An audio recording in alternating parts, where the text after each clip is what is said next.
Dari topik pilihan kita beralih ke informasi emiten pilihan. Rencana pembagian dividen tampaknya masih menjadi magnet bagi para investor sampai sejauh ini. Di mana PT Trimegah Bangun Persada Tbk atau NCKL memastikan akan membagikan dividen tunai 1,4 triliun rupiah untuk tahun buku 2022. Total 1,4 triliun rupiah dividen bakal dibagikan untuk 63 miliar lembar saham atau sekitar Rp22 per sahamnya.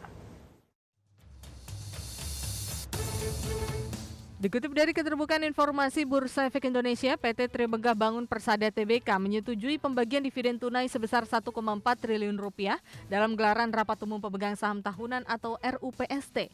Jumlah ini setara 30% dari total laba bersih tahun 2022. Total 1,4 triliun rupiah dividen akan dibagikan untuk 63 miliar saham atau sekitar Rp22 per saham.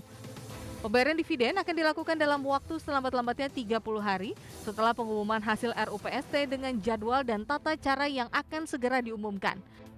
Selain pembagian dividen, para pemegang saham juga memberikan persetujuan atas penggunaan hasil usaha NCKL untuk tahun buku 2022 sebagai dana cadangan sebesar 0,17% atau Rp8 miliar dividen interim dan sisanya dicatat sebagai laba ditahan untuk mendukung kegiatan operasional dan pengembangan perusahaan.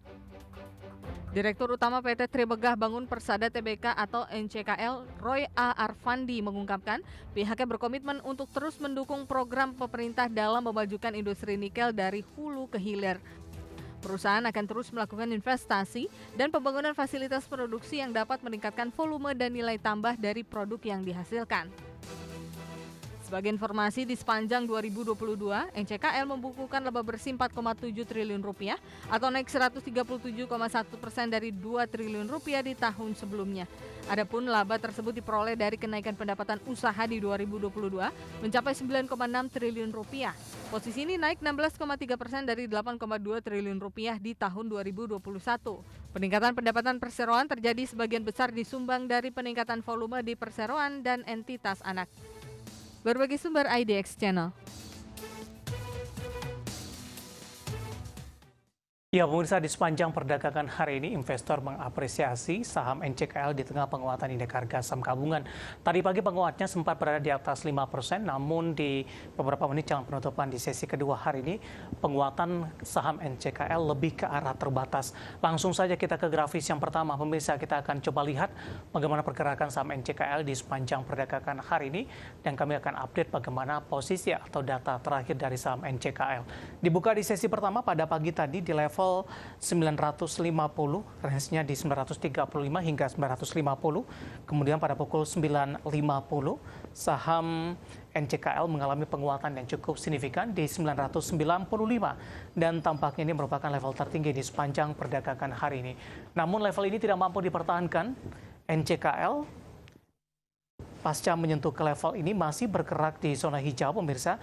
Namun penguatannya lebih ke arah terbatas. Pada 10.30 di 980, pada pukul 12 penutupan di sesi 1 pada siang tadi berada di level 970.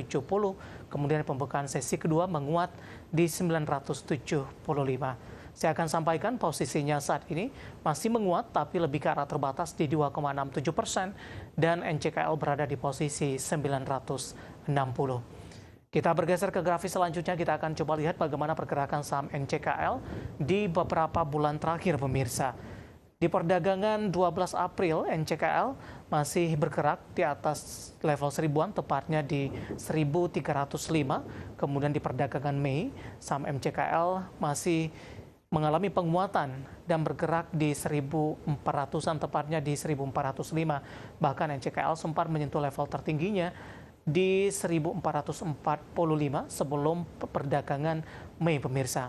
Namun di perdagangan 30 Mei ini perubahan besar terjadi untuk NCKL, justru mengalami tekanan yang cukup dalam dan jauh meninggalkan 1400-an, bahkan sudah bergerak di bawah level 1000-an, tepatnya di 775. Kemudian di Juni, NCKL mencoba untuk bangkit ke 800-an, 895. Kemudian perdagangan Juli, NCKL kembali menembus ke level di atas 900-an. Nah, bagaimana dari sisi valuasi, apakah masih menarik atau tidak dengan beberapa indikator yang ada, pemirsa? Kita bergeser ke grafis selanjutnya. Kita akan Dan coba lihat dari posisi price to earning ratio-nya masih di bawah 10 kali, tepatnya di 9,77 kali. PSR-nya di 3,20 kali, sementara PBV-nya ada di kisaran di 5,89 kali, PCFR-nya di kisaran 6,94 kali. Kombinasi secara fundamental, teknikal, dan juga dari sisi valuasi, semoga bisa menjadi salah satu referensi untuk Anda.